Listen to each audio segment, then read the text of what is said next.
Si vous êtes nouveau sur la chaîne, n'oubliez pas de vous abonner et d'activer votre cloche de notification. On commence.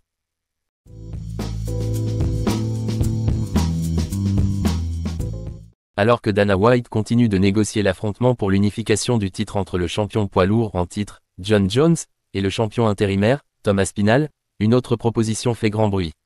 Le fondateur de la PFL, Don Davis, tente désespérément d'organiser un combat entre Jones et Francis Ngannou. Selon le vétéran de l'UFC Chael Sonnen, Davis aurait même envoyé un message privé à Bones, lui proposant un cachet astronomique de 50 millions de dollars pour affronter l'ancien champion camerounais. Cela représenterait non seulement la plus grande somme jamais touchée par Jones, mais aussi le plus gros salaire jamais divulgué dans l'histoire du MMA.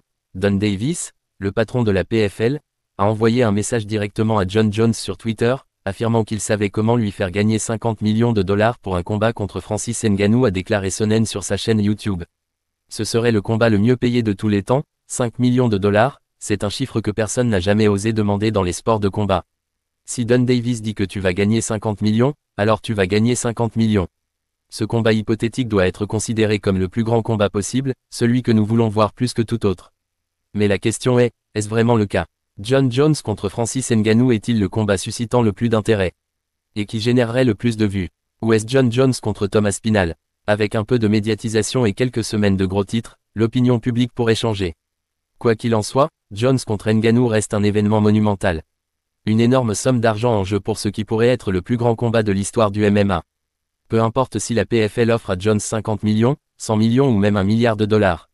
La réalité est que Bones est sous contrat avec l'UFC, et Dana White a prouvé à maintes reprises qu'il ne coopère pas avec d'autres promotions.